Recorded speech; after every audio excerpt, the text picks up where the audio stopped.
This is Josh here from Inside Wrestling Truth with my man, Madman Pondo. Pondo, how you doing today? I'm doing great. How about you? Pretty good. First question I have for you is, where are you from? How did you get in the business, and who trained you? I'm from Flora, Illinois. It's a small town of about 5,400 people.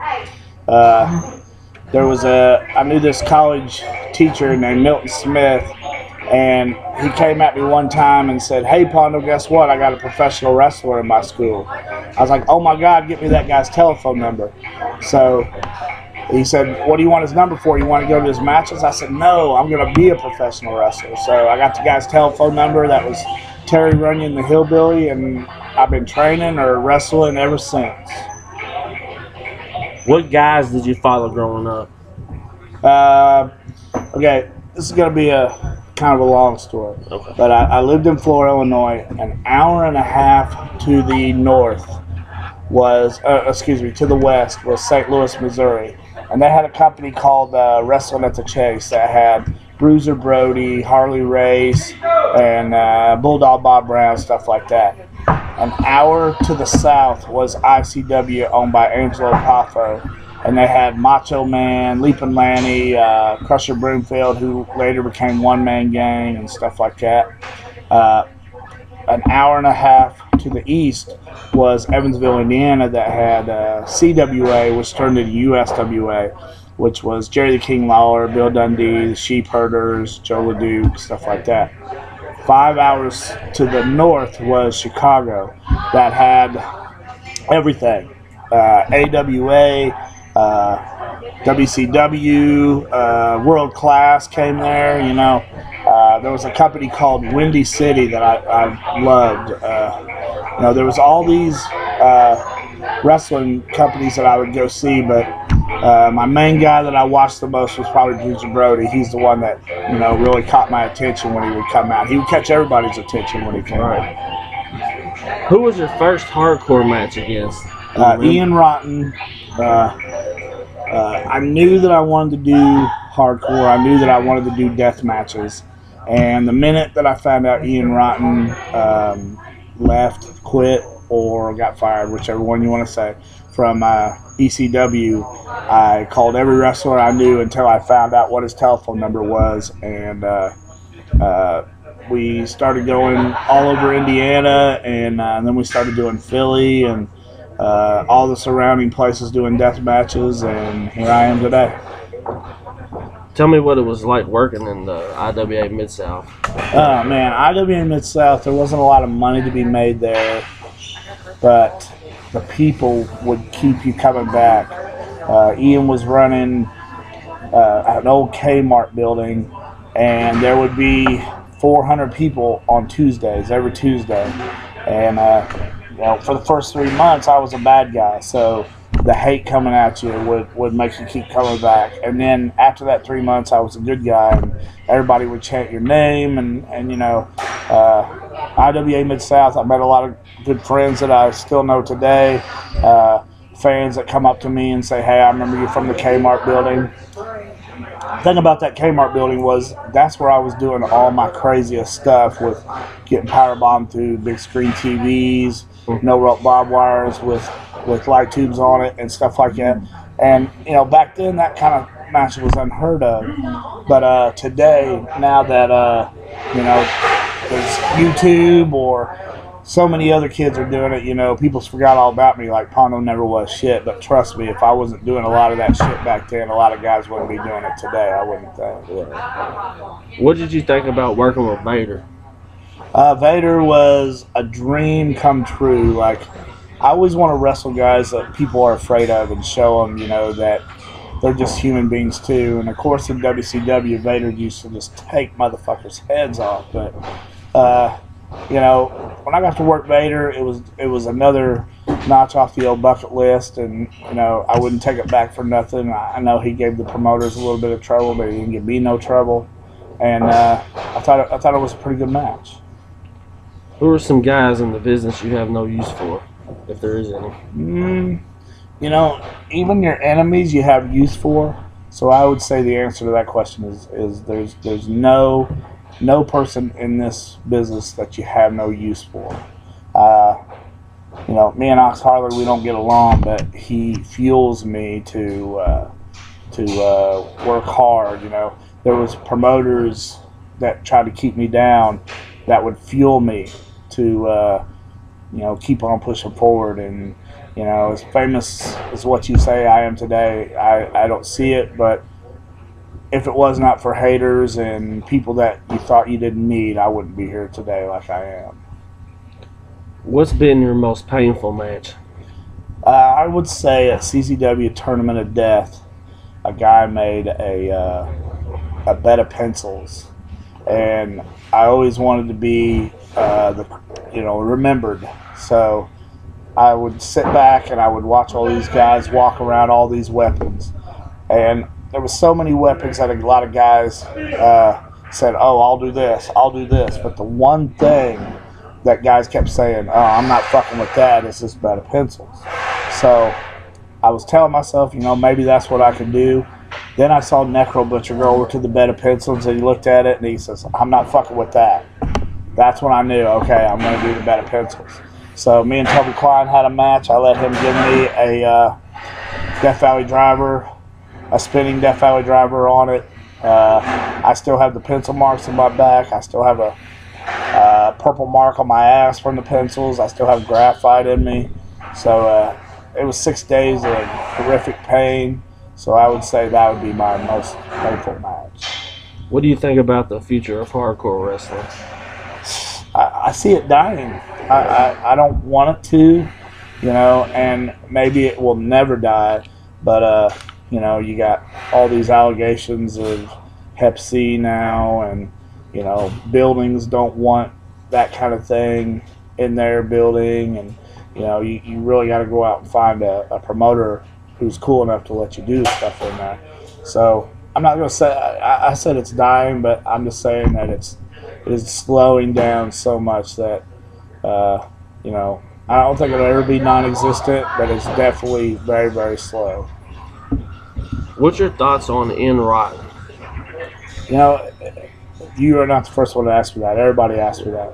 Everybody says, Ian screwed you out all that money, all that time. He didn't really screw me out of anything. I'm the one that would go to work. Ian didn't make me come wrestle for him. At the end of the night, when he would give you good money, you was shocked. When he would give you terrible money, you was not shocked, because that's mostly what you got. So, I hear he's running again. I hear he's doing really well, and I'm happy for him. I'm glad that he's doing well, but I just don't want to work there no more. Cool. Who are some legends you have worked with? Honky Tonk Man, Kevin Sullivan, Jerry the King Lawler, Barbarian, Vader, Muda. Man, the list goes on and on. I can't remember them all. What has been your favorite company to work for, if you have one?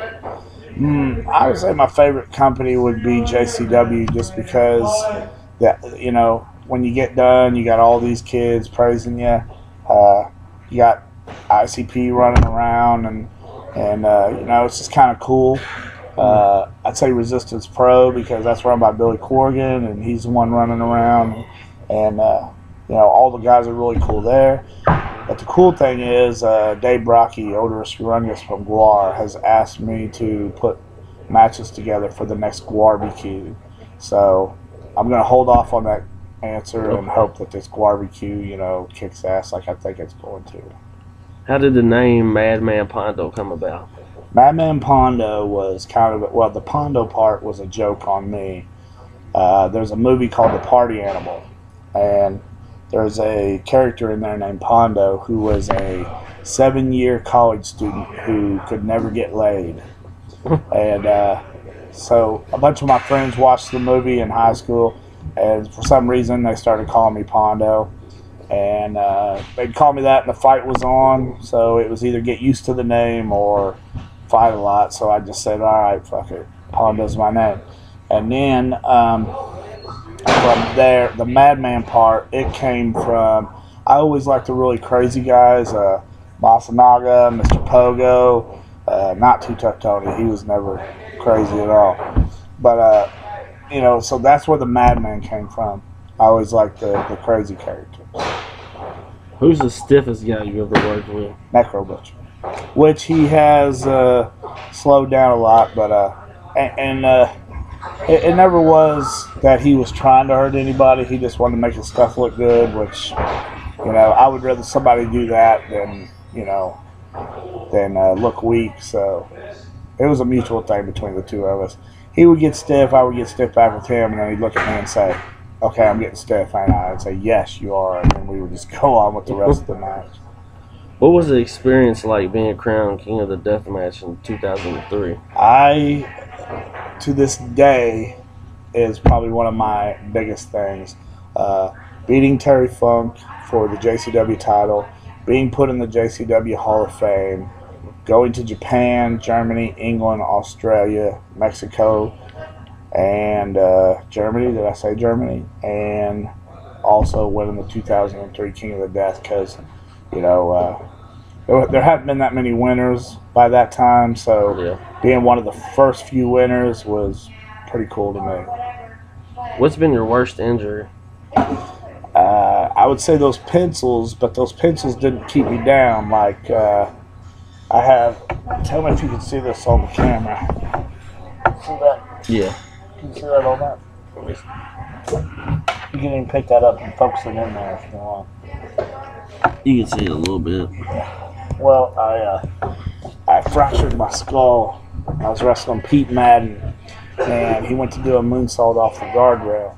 And as he went to do his flip, I could hear his shoes squeak down the guardrail. So he made his whole flip, but he was coming head first down to the floor. So I took 3 steps forward, caught him in the air, which threw me backwards, and then there was a bolt sticking out of the ring post. I didn't just land straight down on the bolt. I landed sliding into the bolt, and it cut my head all the way down to the skull. And I didn't have money back then, which I don't have money now either. But I went ahead and super glued it shut. Wow. And I didn't get all the holes filled. So, it kept me dizzy for about a month and a half. Do you have a favorite road story?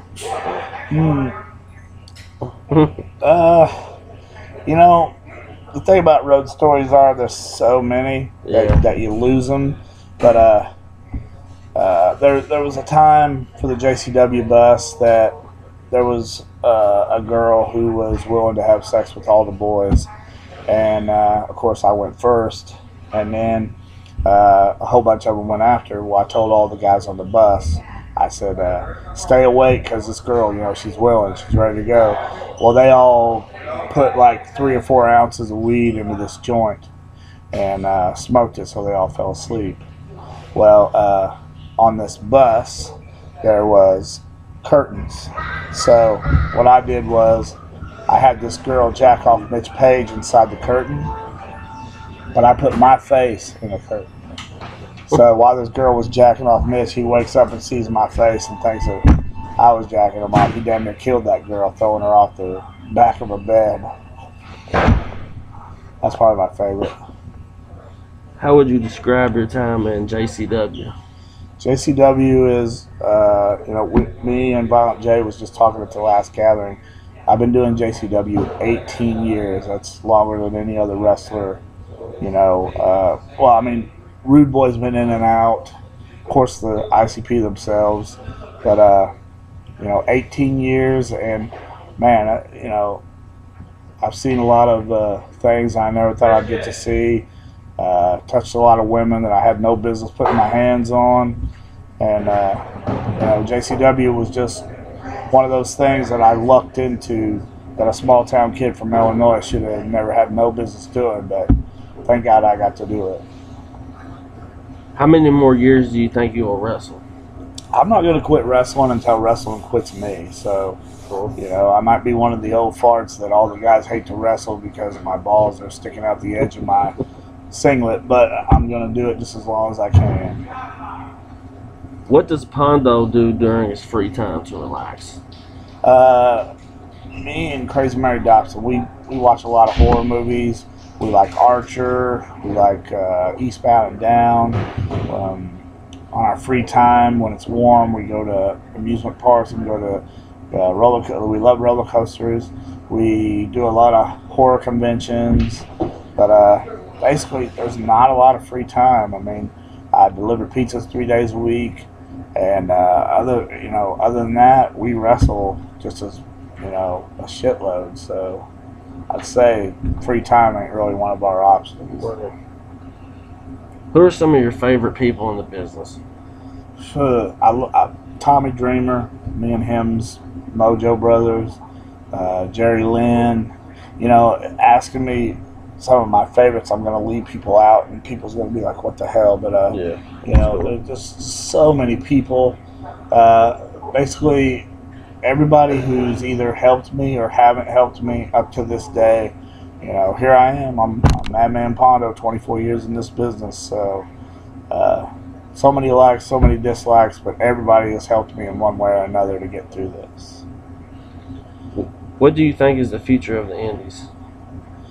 I don't think the Indies are ever going to die, because there's always going to be backyard wrestling. There's always going to be somebody who's a wrestling fan who's going to want to run shows. Even if there's a Holocaust explosion, somebody somewhere is going to set up some kind of ring, and there's going to be some kind of violent entertainment. So I don't think wrestling's going to go anywhere, and Indies is right along with that. Basically, there's only 3 to 4 companies I'd say that aren't Indies. Imagine how many companies are Indies. Yeah. What do you think of WWE and TNA currently? I couldn't tell you. I don't watch neither one of them. I don't watch. That's my answer to that. I went to friends of mine's, the counselor's house, and I watched the Survivor Series. I watched Hell in the Cell.